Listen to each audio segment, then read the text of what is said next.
Time now this is Shivani Singh from examination. हम discuss करेंगे target is CTET दिसंबर 2023 केंद्रीय शिक्षक पात्रता परीक्षा, जो कि हमारा चैनल है एग्जामिनेशन हम। यहाँ पर हम ईवीएस की कंटिन्यू आपको प्रैक्टिस करा रहे हैं, जो कि 4 PM डेली यहाँ पे शाम के टाइम 4 PM पर बहुत ही बेस्ट यहाँ पे प्रैक्टिस सेट चल रही है। बिल्कुल न्यू बेस्ड यहाँ पे पैडागोगी क्वेश्चन है, बहुत ही इंपॉर्टेंट है। NCERT है बिल्कुल। और अच्छे अच्छे से क्वेश्चन मैंने यहाँ पे बिल्कुल सारे है ना, जो यहाँ पे बहुत ही बेस्ट छठे क्वेश्चन है उनको इंक्लूड किया है। जो न्यू यहाँ पे क्वेश्चन है न्यू पैटर्न के अकॉर्डिंग इंपॉर्टेंट सेशन है। 30 MCQ क्वेश्चन रहेंगे, बहुत ही बेस्ट है। सो फ्रेंड्स, यहाँ पे जो भी एग्जामिनेशन हब चैनल को यहाँ पे स्टूडेंट्स अभी देख रहे हैं, आपके लिए बेस्ट है, तो आप चैनल को सब्सक्राइब कर सकते हैं। ओके, तो मिलते हैं फिर नेक्स्ट। और यहाँ पे देखते हैं हम, टारगेट है हमारा सीटेट दिसंबर 2023। तो जो ये इंग्लिश वाला है इसको तो हम ऐसे अप कर देते हैं, फिर नीचे देखते हैं यहाँ पे। ओके, तो यहाँ पे हमारा फर्स्ट क्वेश्चन है कि घटपर्णी शिकारी पौधा या पिचर प्लांट। घटपर्णी का मतलब होता है शिकारी पौधा या फिर पिचर प्लांट, जो कि कीट और मेंढक तक को फंसाकर खा सकता है। हमारे देश के एक पूर्वी राज्य में भी पाया जाता है। इस राज्य का क्या नाम है? नागालैंड, मेघालय, असम, मिजोरम। तो घटपर्णी एक ऐसा पौधा होता है ना, जो कि यहाँ पे नाइट्रोजन की पूर्ति करने के लिए है ना क्या करता है, वो शिकारी पौधा या फिर पिचर, ठीक है, जो भी यहाँ पे जो भी शिकारी पौधा है फिर जो ये पिचर प्लांट होता है घटपर्णी, ये जो छोटे छोटे कीट होते हैं, मेंढक होते हैं, इनको फंसाकर खा जाता है। और ये जो है हमारे देश के एक पूर्वी राज्य में पाए जाते हैं, और इस राज्य का यहाँ पे नाम है, तो बिल्कुल यहाँ पे आप देख लीजिएगा। और यहाँ पे इसका करेक्ट आंसर बनेगा वो है Meghalaya. B option correct answer हमारा यहाँ पे होगा। ओके, फिर आइए फिर यहाँ पे हम देखते हैं अपना नेक्स्ट। और फ्रेंड्स, बिल्कुल आई होप आपको अच्छे से यहाँ पे रेडी हो गया होगा। और मैं आपको बता दूँ, ये हमारे इंडिया में तो पाया जाता है, बाकी जो आपका इंडोनेशिया है, ऑस्ट्रेलिया है, यहाँ पर भी आपका घटपर्णी पौधा पाया जाता है। तो स्पेशल याद रखना अगर यहाँ पे कंट्री में पूछे। तो आइए फिर यहाँ पे हम अपने यहाँ पे नेक्स्ट क्वेश्चन को देखते हैं। देखो, 3 पक्षियों का आपको समूह दिया गया है, जिसमें प्रत्येक सदस्य वस्तुओं को हमारी तुलना में 4 गुना अधिक दूरी से स्पष्ट दिखाई देता है। 3 पक्षियों का यहाँ पे समूह है और जिनको हमारी तुलना में यहाँ पे 4 गुना अधिक दूरी से स्पष्ट दिखाई देता है। जो वस्तु हमें 2 मीटर की दूरी से दिखाई देती है, उसे ही ये पक्षी 8 मीटर दूरी से देख लेते हैं। कौन सा है? जो हमें वस्तु यहाँ पे जो है 2 मीटर की दूरी से दिखाई देती है ना, अब वो इनको 8 मीटर की दूरी से वो उनको देख लेते हैं। ओके, तो आइए फिर यहाँ पे हम देखते हैं कि उनका क्या क्या यहाँ पे नाम है। तो वो यहाँ पे जो है बाजर कौवा कबूतर, बाज चील गिद्ध, कबूतर तोता चील, या फिर कौवा चील बुलबुल। तो यहाँ पे होंगे वे बाज, चील और गिद्ध, बी ऑप्शन जी। जो बाज और चील जो गिद्ध होते हैं ना, वो हमारी तुलना में 4 गुना अधिक दूरी से देख सकते हैं। तो ये क्वेश्चन ऐसे आपका पूछा जाता है। अब बहुत इंपॉर्टेंट है। और जो खेजड़ी वृक्ष है ना, इसके बारे में आपको कथन चूज़ करना है, और फिर नीचे स्टेटमेंट दिए हुए हैं उनको देखना है कौन सा करेक्ट है। Choose the correct statements about khejri tree, है ना, इसके बारे में। तो चलिए यहाँ पे ऑप्शन से पहला, यह वृक्ष मुख्यतः रेगिस्तानी क्षेत्रों में पाया जाता है। तो क्या ये वृक्ष आपका रेगिस्तानी क्षेत्रों में पाया जाता है? नीचे डिस्कस करेंगे। या फिर इसे अधिक जल की आवश्यकता नहीं होती? चलो आगे देखते हैं। या फिर यह छायादार वृक्ष है जिसकी छाया में बच्चे खेलना पसंद करते हैं?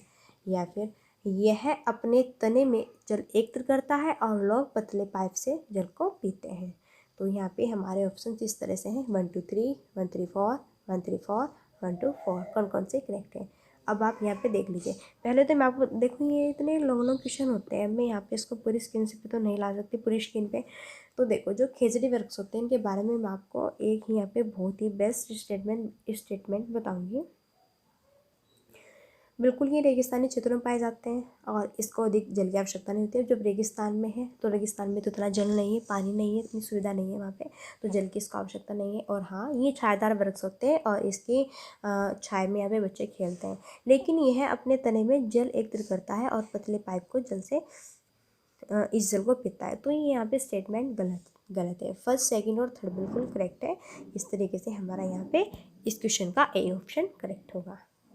चलिए फिर नेक्स्ट अब यहाँ पे अबू धाबी के बारे में कुछ आपको स्टेटमेंट बताना है और इनमें से कौन सा कथन गलत है ये चूज़ करना है। तो अबू धाबी के बारे में डिस्कस करना है। क्या जलवायु गर्म और शुष्क है अबू धाबी में? क्या नारियल का पेड़ पाया जाता है यहाँ पे? क्या दिरहम अबू धाबी की मुद्रा है? क्या पेट्रोल की तुलना में पानी महंगा है? तो स्टेटमेंट बताना है यहाँ पे कौन सा हमारा इनकरेक्ट है। तो अबू धाबी के बारे में इनमें से कौन सा कथन गलत है? तो अबू धाबी में जलवायु गर्म और शुष्क है बिल्कुल, लेकिन नारियल का पेड़ यहाँ पे पाया जाता है, ये यहाँ पे गलत है। नारियल का पेड़ यहाँ पे नहीं पाया जाता है। बाकी जो दिरहम है वो अबू धाबी की मुद्रा है और पेट्रोल की तुलना में पानी महंगा है, ये भी बिल्कुल करेक्ट है, लेकिन बी ऑप्शन यहाँ पे हमारा इनकरेक्ट है। नेक्स्ट है, किस पौधे की लकड़ी कीट से प्रभावित नहीं होती है? वो कौन सा पौधा है जिसकी लकड़ी कीट से प्रभावित नहीं होती? वो है यहाँ पे जो है आम है, या फिर बबूल है, या फिर सिनकोना है, या फिर खेजड़ी है। तो फ्रेंड्स यहाँ पे वो कौन सा पौधा, आप देखो जो आम होता है, आम का जो पेड़ होता है उसमें तो बहुत सारे कीट ऐसे घुसे रहते हैं, छः छः से करके रखते हैं, तो बबूल में भी सिनकोना में भी, लेकिन खेजड़ी का एक ऐसा जो है यहाँ पे पौधा होता है जिसकी लकड़ी कीट से प्रभावित नहीं होती है। ओके, तो डी ऑप्शन यहाँ करेक्ट आंसर बनेगा। अब नेक्स्ट हमारा क्वेश्चन है फिर, what is the raining of honey be called? यानी कि हमको शहद मधुमक्खी का पालन करना ये क्या कहलाता है? तो शहद मधुमक्खी का पालन करना क्या कहलाता है? क्या ये सेरिकल्चर कहलाता है? क्या ये एक्वाकल्चर कहलाता है? क्या ये एपीकल्चर कहलाता है? क्या ये पीसी कल्चर कहलाता है?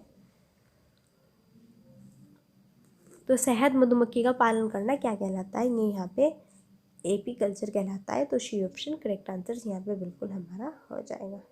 नेक्स्ट, कुचिपुड़ी नृत्य निम्नलिखित में से किस राज्य में है? बताते हैं। सो फ्रेंड्स, कुचिपुड़ी नृत्य इनमें से किस राज्य से रिलेटेड है? आंध्र प्रदेश, उत्तर प्रदेश, उड़ीसा या फिर असम? कुचिपुड़ी नृत्य कहाँ का है ये आपको बताना है ना। तो बिल्कुल आपको यहाँ पे इनके बारे में भी थोड़ा थोड़ा याद होना चाहिए, है ना, पता होना चाहिए। तो ये है आपका आंध्र प्रदेश में। कहाँ पर है? आंध्र प्रदेश में। उत्तर प्रदेश में तो कथक है आपका, है ना, और असम में आपका बिहू है। तो यहाँ पे हमारा ये ऑप्शन करेक्ट आंसर होगा। फ्रेंड्स, फिर यहीं पे हमारा नेक्स्ट क्वेश्चन आता है सेशन का, और नेक्स्ट है जो मैदानी इलाके हैं इनके बारे में। मैदानी इलाकों में गांव के बच्चे अपने स्कूल तक पहुंचने के लिए किस साधन का प्रयोग करते हैं? तो क्या ये ऊँट गाड़ी का करते हैं, फिर ट्रॉली का करते हैं, फिर बैलगाड़ी का करते हैं, या फिर यहाँ पे ये वल मना का करते हैं? तो मैदानी इलाकों में गांव के बच्चे, है ना, जब अपने स्कूल तक पहुंचते हैं वो किस साधन का यूज़ करते हैं? मैदानी इलाकों के बारे में यहाँ पे बात की जा रही है। तो ये करते हैं बैलगाड़ी का यूज़। किसका करते हैं? ब्लक कार्ट का यूज़ करते हैं, बैलगाड़ी का यूज़ करते हैं। नेक्स्ट, झूम खेती के बारे में बहुत ही इंपॉर्टेंट क्वेश्चन है। झूम खेती के बारे में आपको निम्नलिखित कथन पर विचार करना है, फिर स्टेटमेंट चूज़ करना है। क्या जो झूम खेती है इनकी फसल के एक संग्रह को प्राप्त करने के बाद भूमि को कुछ वर्षों के लिए खाली छोड़ दिया जाता है? क्या फिर ज़मीन पर जो उगने वाले बांस या फिर खरपतवार है इनको बाहर निकाला जाता है और फिर इनको यहाँ पे जो है जला दिया जाता है ना? फिर नेक्स्ट, क्या खरपतवार आदि को जलाने पर प्राप्त राख का उपयोग उर्वरक के रूप में करते हैं? या फिर जब भूमि खेती के लिए तैयार हो जाती है तो बीज की बुआई से पहले इसकी गहराई तक जुताई की जाती है? तो अब यहाँ पे आपको ये नीचे स्टेटमेंट दिए हुए हैं, कौन सा कथन आपको यहाँ पे सही लग रहा है वह चूज़ करना है। केवल 4, 2 और 3, 1 और 2, केवल यहाँ पे 1, तो डी। बिल्कुल यहाँ पे जो यहाँ पे डी ऑप्शन है ना, तो डी ऑप्शन करेक्ट हो, केवल एक ही करेक्ट है ना। तो ये भी स्टेटमेंट्स के बारे में सही नहीं है, ये भी सही नहीं है, लेकिन यहाँ पे जो है डी ऑप्शन, सॉरी, अभी ए ऑप्शन यहाँ पे बिल्कुल करेक्ट होगा। यहाँ पे ए ऑप्शन हमारा कि फसलों के एक संग्रह को प्राप्त करने के लिए भूमि को कुछ वर्षों के लिए खाली छोड़ दिया जाता है ना, जबकि यहाँ पे खरपतवार को, है ना, बाहर निकाला जाता है, इसको जलाया जाता है ना। तो ये ऐसा कुछ भी नहीं है यहाँ पे। तो यहाँ पे हमारा डी ऑप्शन करेक्ट आंसर होगा, फर्स्ट ओनली ये करेक्ट है। चलिए फिर हम यहीं पे नेक्स्ट सेशन का क्वेश्चन लेते हैं, और शायद ये यहाँ पे, चलो कोई नहीं, हाँ नेक्स्ट फिर ये आपको बताना है। यहाँ पे देखो, झूम खेती के बारे में क्वेश्चन हो रहे हैं। झूम खेती के अकॉर्डिंग झारखंड के किसानों के द्वारा अपनाए जाने वाले तरीकों के कथनों पर विचार कीजिए, संबंध में नीचे दिए गए हैं, है ना। यहाँ पे चूज़ करना है। एक फसल कटने के लिए, है ना, एक फसल कटने के लिए पश्चात जमीन को कुछ वर्ष तक खाली छोड़ दिया जाता है, या फिर खरपतवार बांस आदि को उखाड़कर खेत में जला देते हैं, या फिर खरपतवार की राख खाद के रूप में कार्य करती है, फिर जब जमीन खेती के लिए तैयार हो जाती है तो बीज बोने से पहले उसे गहराई तक जोता जाता है। इनमें से कौन सा कथन करेक्ट है? 1 2 4, 1 3 4, 1 3 2 3 4। इस तरीके से यहाँ पे हमारा सी ऑप्शन करेक्ट होगा। फर्स्ट और थर्ड जो यहाँ पे हमारा ऑप्शन है ना, ये बिल्कुल करेक्ट है। बिल्कुल है ना। एक फसल कटने के पश्चात ज़मीन को हम कुछ वर्ष के लिए खाली छोड़ देते हैं, है ना, उखाड़ देते हैं, खेत में कुचला देते हैं, गलत है। खरपतवार की राख खाद के रूप में कार्य आती है, बिल्कुल ये भी स्टेटमेंट यहाँ पे हमारा बिल्कुल करेक्ट है। अब यहीं पे हमारा नेक्स्ट क्वेश्चन आएगा।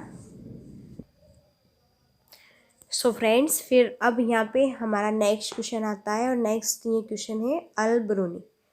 अल ब्रूनी यहाँ पे कौन थे, कहाँ के रहने वाले थे, कहाँ पर आए थे, है ना, क्या उन्होंने लिखा है, क्या बेस्ट है उनके लिए, देखते हैं।